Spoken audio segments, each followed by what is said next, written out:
Isn't it interesting how uptight the term groupie makes all these individuals when there's so many other terms that are far worse to describe their type of behavior? Yet, why get so defensive and offended by the term groupie, which is a real term, but overlook stuff like this, which is on the radio every day?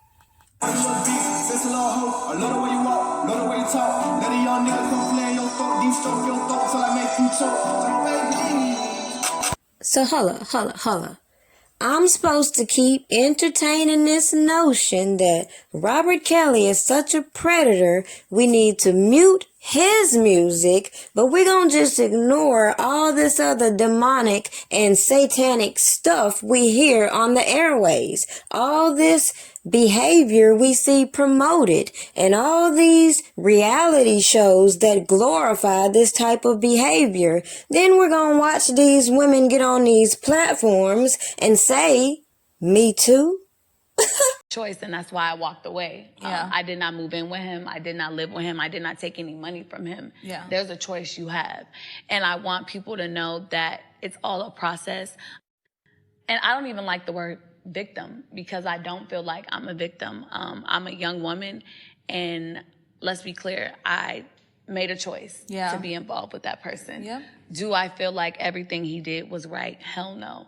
But I had a choice, and that's why I walked away. I did not move in with him. I did not live with him. I did not take any money from him. There's a choice you have.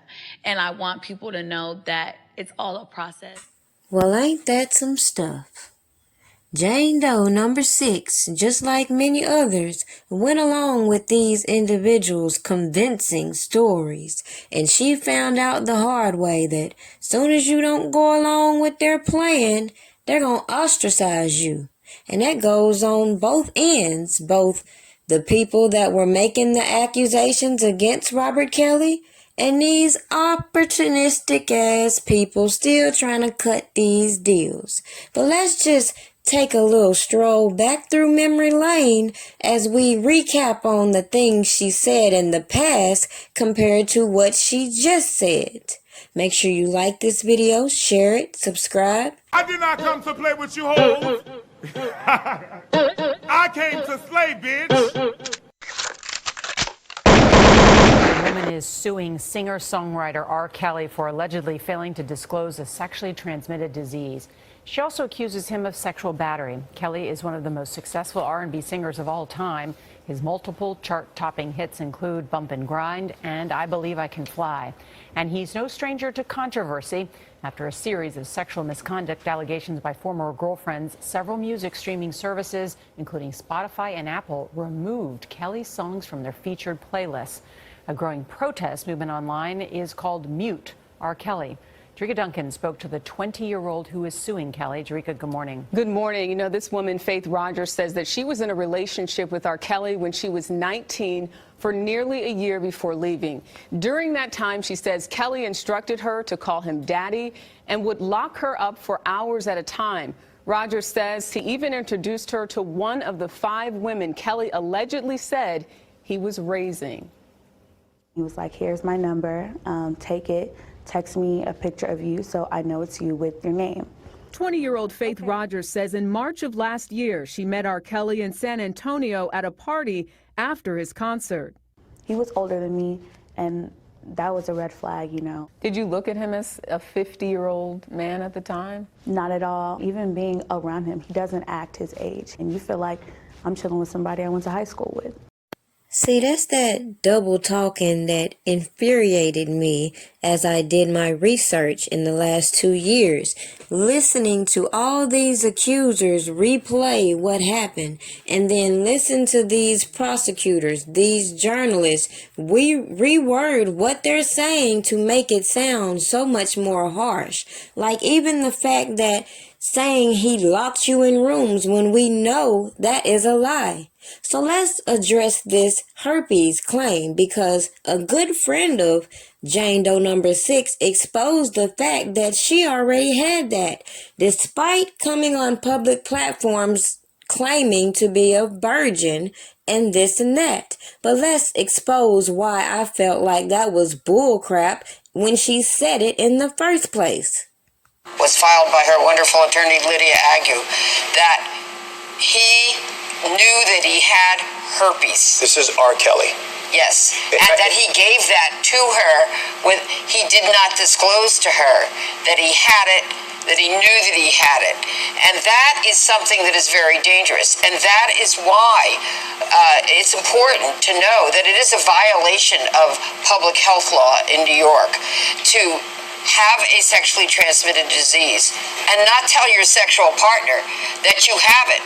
All right, just to reiterate, Faith has filed a lawsuit against R. Kelly claiming that he knowingly gave her an incurable sexually transmitted infection, an STD. Yes. At what point did you realize that you had been infected? After I left. You were already gone? Yes. And did you have any inkling that he was infected? Had that been talked about among the women there?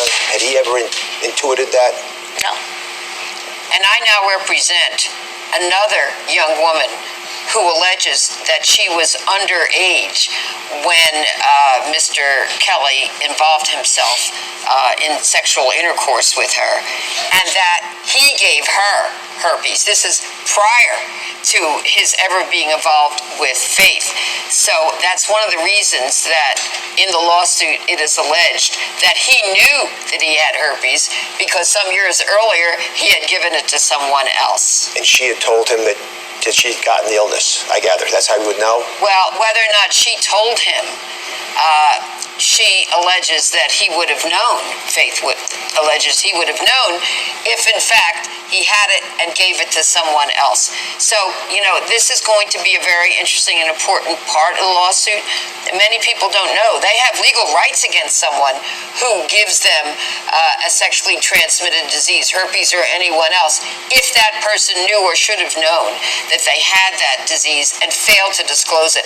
That's why one of the causes of action, Dr. Oz, in the lawsuit it's called fraudulent concealment. If you don't make that representation or misrepresent your health condition to your sexual partner, you could be sued. Potentially, it would be a crime as well. So we should just ignore that all these accusers just follow the same blueprint and keep refurbishing these stories, seeking out these same attorneys and looking for the same results. Meanwhile, people with these large platforms keep asking these dumbass questions. Why would they do that? Where would the money be? Well, even if they didn't see the money automatically, they had plans for it long term, is what a lot of people are not comprehending. Now, according to old Allred, because somebody else came to her with the story saying that they accused him of giving them herpes before, he should know that he has herpes. What kind of stupid ass shit is that? And this Dr. Oz character didn't even comment, didn't rebuttal. But the gag is, when you have individuals who recognize that with these entertainers, they have insurance policies and other individuals that will settle with them whether the entertainer is guilty of anything or not.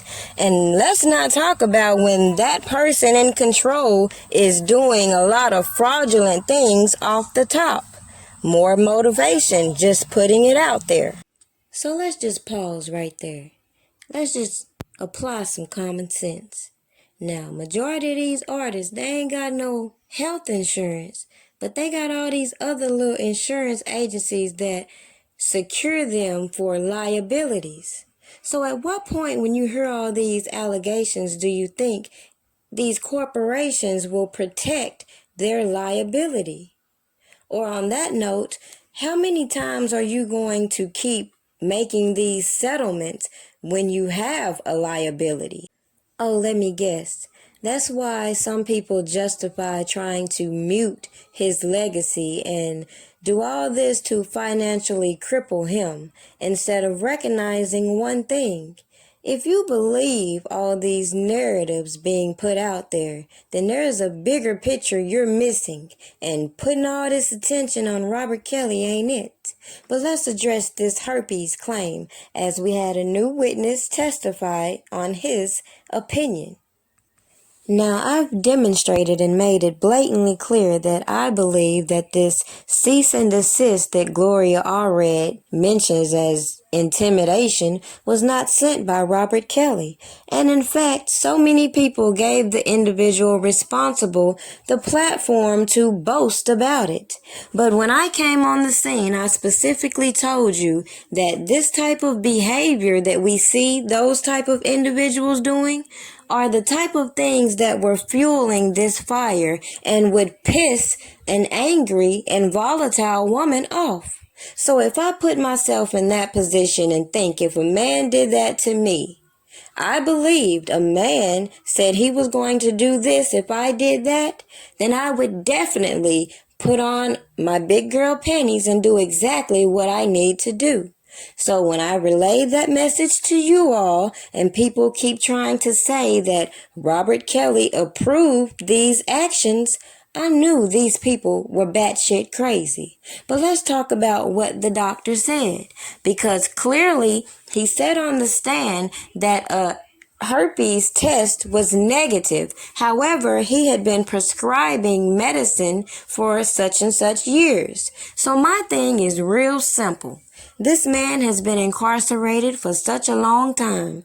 And when we have bloggers on here talking about they got his jail records and such, why isn't it evidence that he is in jail receiving this medicine for this alleged herpes? You see, I'm more likely to believe that other individuals would use this man's paid physician to acquire medicine they're too ashamed to get themselves. It's highly possible. So that would bring in, so with this pharmacy, did y'all pull security footage to see who picked up this medicine? Do you have direct evidence that proves that Robert Kelly had this medicine and was taking it? Or can you think about logically why some people don't like these practicing physicians? Because as other people know, same medicines can be treated for different symptoms. She did take a test prior to, the lawsuit alleges, prior to being involved with Mr. Kelly, and she was clean. She had no STD. Why would you have taken a test? I can tell you why I took the test. I was on birth control, the depot shot. Everybody knows you go every 3 months. If you're going to a right doctor, they're going to check you for STDs, for pregnancy. So every 3 months, I was getting tested. What in the virgin hell? Why does a virgin need to be on birth control? And my doctor don't. That's stupid. That's stupid. I ain't never heard of no doctor testing every 3 months because you're getting a depot. Now, if you think you burning and you getting tested, that's a whole different story, Jane Doe number 6. I'm just saying, keep it real. Let's get into the legal issues a tiny bit. So what are the next steps for R. Kelly? You brought legal action against him. There's a lawsuit pending on behalf of Faith against Mr. Kelly. He's going to have to answer it. If he doesn't answer it, then it's possible to take his default, assuming he's properly served. And I think he should answer it. And I let him put forth all of his defenses, if he has any. We have yet to see them. So in the meantime, you have been getting other notes from him. And this is a letter that you said that you've received from R. Kelly's legal team threatening retaliation against Faith. And I gather you've seen this note. Right. So may I read it to the audience? Yes. Just a bit of it. It says in part, please advise Ms. Rogers, Faith, your client, to abandon this heartless effort to try to destroy my musical legacy for selfish personal enrichment. If she persists in court action, she will be subjected to public opinion during the discovery process. If Ms. Rogers really cares about her own reputation, she should cease her participation and organization with the organizers of this negative campaign. Faith, what's it like seeing those words now? What was it like reading that the first time? The first time, I was like hurt, but then I have to realize who I'm dealing with. So now, reading it now, it's comical to me. Just because before the documentary came out, I was in New York trying to get charges against him picked up, and people's words that really make you second think what you do before you do it. But at the same time, I knew, okay, they're not going to pick it up. I'm going to try somebody else. And eventually it did get picked up. And I'm involved in the federal case. Anything they need me to do, I'm willing to participate in and help in. If any of these accusers with complaints had stayed behind the scenes and handled things as real victims do, what could a person say on public platforms? How would I be able to bring back all these things and all these messages, all these posts that these people participated in order to keep these narratives in the public eye?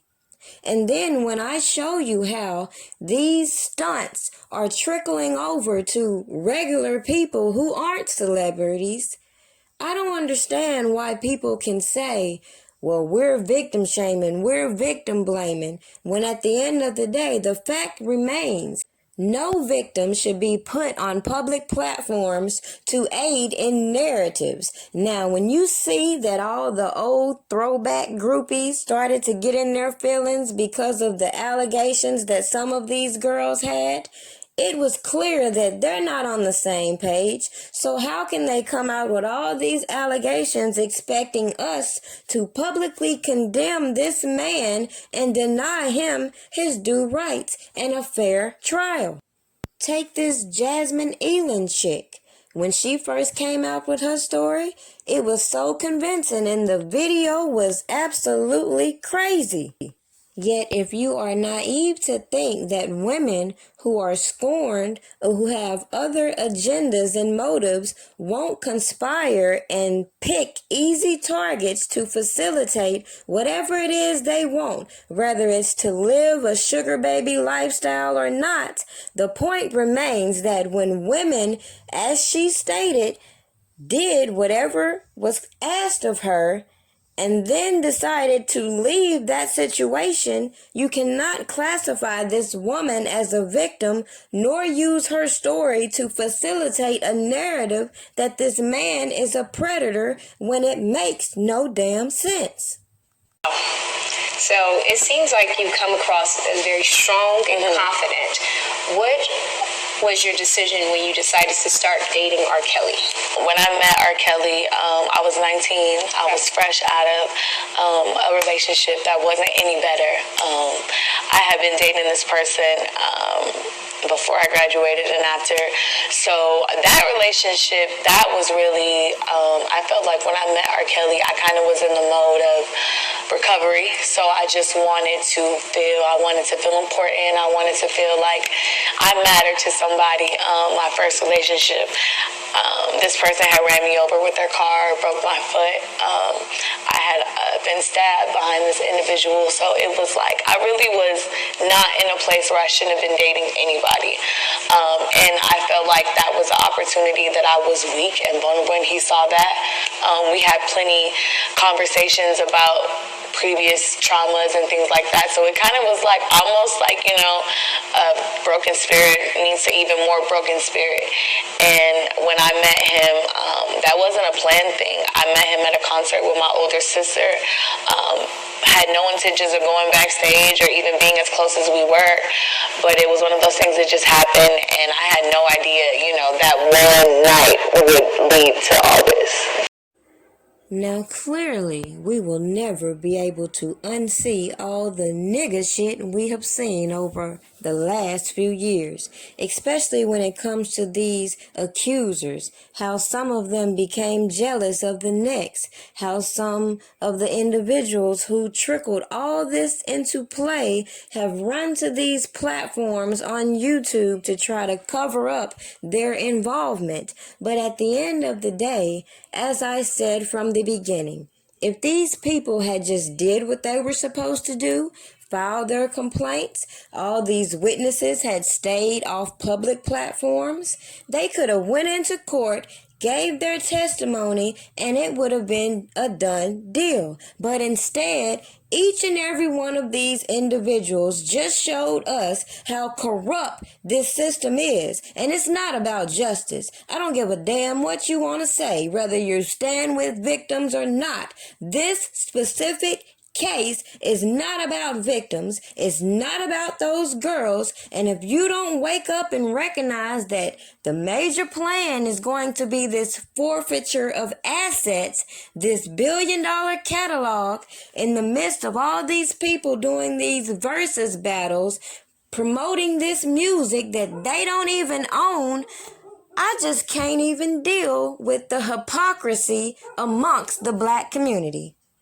Now, abuse is a common thing that we all see on a regular basis that few will speak out on.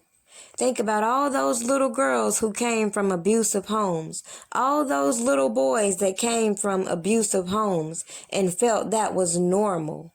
So when you have a woman like me who grew up in those type of environments and decided that I absolutely would not stand for it, I cannot take serious other individuals keep trying to empower victims when at the end of the day, when they see real abuse in their face, they ain't gonna do a damn thing about it. Everybody was ready, getting ready for to go on tour. We was going on tour in Texas. And his family was there, Pina was there, his grandmother, Pina's husband Hector, Mach was there, his DJ LeVar, few cats, kids, Pina's kids. So he had this gat under the pillow that he was looking for. And I left it there, that's where I put it. So he was looking for the gat and he couldn't find it. I'm like, it's there, I put it there. No, it's not here. So I'm like, I don't know where it's at. Oh, how do you know? How is that you don't know where it's at? I'm like, I left it there. So it came out that someone had moved it, whether it had been the grandmother or someone had moved it besides me, which I didn't know nothing about. She misplaced something, and it wasn't even her fault. It was actually my husband's fault. I don't even know if she knows that. There was something that Chris wanted, and Liza put it in a certain place, but my husband felt that it was dangerous for it to be there. He saw it, so my husband moved it. Now, Chris asked Liza to go get beside him, and it wasn't where Liza left. Chris is like, Liza, you better find it, you better find it. He was, getting really irate, and she was getting very nervous. And to finally, my husband came up to me, thank God. And he was like, I know where, what it is you're talking about. It's behind the bed. So I run and I tell Liza, it's behind the bed. Hector moved it. So she ran to go get it, gives it to Chris, and Chris knocks her across the face with it. And he just came and he swung at me and hit me with the gat in my face. And my eye just went out. And it was closed shut. It was like so much pain. I felt like I got shot in my eye. I thought my eyeball came out. And I just grabbed it. And I just screamed. And I ran up the stairs. You know what I'm saying? And I went to the bathroom. And Pina was there with the kids. And her little daughter, Rebecca, was crying. To this day, she still remembers. It's crazy. Let's be clear.